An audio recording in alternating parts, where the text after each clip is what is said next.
নাহমাদুহু ওয়া নুসাল্লি আলা রাসূলিহিল কারীম ওয়া বাদ। আজকের ক্লাসে আমরা জানব লা আন-নাফিয়াতু লিল জিনসি এর আলোচনা। এই লা কে আমরা কিভাবে ব্যবহার করব এবং কোনো ইসিমের শুরুতে যদি এই লা আসে তাহলে সেই ইসিমের শেষে কি অবস্থা হবে এই বিষয়টি সম্পর্কে আজকে আমরা আলোচনা করব।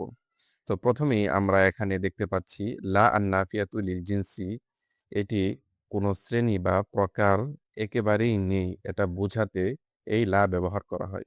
এর অর্থ হলো নেই। এই লা তার ইসিমকে এক জবর দেয়। তো এই লা ইসিমের শুরুতে এসে তার শেষে এক জবর দেয়, এটাই মনে রাখতে হবে। তারপর আমরা শব্দগুলো পড়ব, নিচের শব্দগুলো ভালোভাবে মুখস্থ করুন। এখানে শব্দগুলো দেওয়া হয়েছে, যখন এই শব্দগুলোর শুরুতে লা আসবে তখন তার শেষে কেমন হবে সেভাবেই এখানে দেওয়া হয়েছে। রয়বা মানে সন্দেহ, কুওয়াতা শক্তি, কিতাবাতা লেখা, শাক্কা সন্দেহ। মূল শব্দ কিন্তু রয়বুন, কৌওয়াতুন, কিতাবাতুন, শাক্কুন, কিন্তু লা আসলে এর শেষে যে অবস্থা হয় সেই অবস্থায় এখানে রেখে দেওয়া হয়েছে।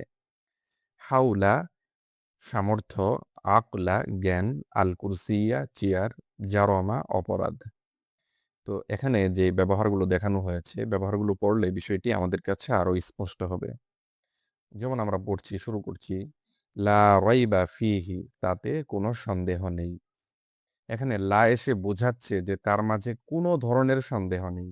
সন্দেহ জাতীয় যে জিনিস আছে এরকম কোনো কিছুই তার মাঝে নেই। এই বিষয়টি বোঝানোর জন্য লা নিয়ে আসা হয়েছে।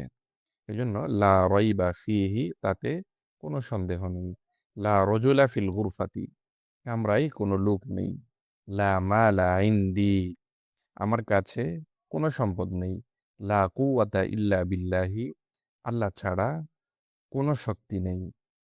লা মুরাআতা ফিল গুরফাতি, কামরায় কোনো মহিলা নেই। মহিলা জাতীয় যা আছে কিচ্ছু নেই। পুরুষ থাকতে পারে কিন্তু মহিলা নেই, কোনো মহিলা নেই। লা কলামা ইনদা মাজিদিন, মাজেদের কাছে কোনো কলম নেই। লা হাওলা ওয়ালা কুওয়াতা, কোনো সামর্থ্য নেই এবং কোনো শক্তি নেই। লা আকলা লি খালিদিন, খালেদের কোনো জ্ঞান নেই।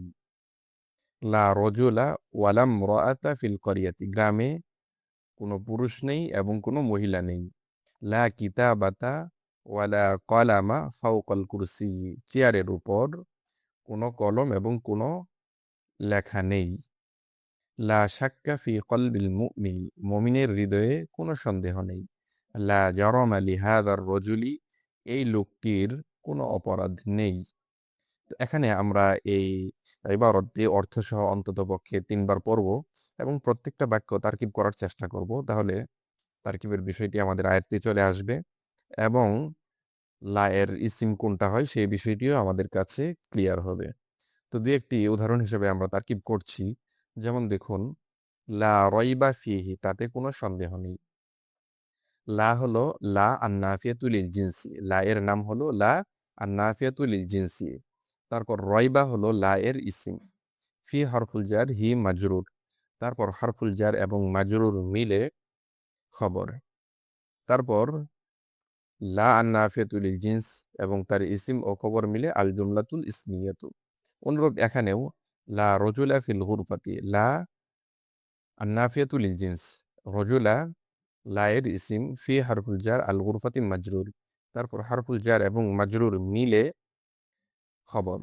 তারপর লা তার ইসিম এবং খবর মিলে আল জুমলাতুল ইসমিয়াতু। এভাবে আমরা সবগুলো বাক্যই তারকিব করব ইনশাআল্লাহ।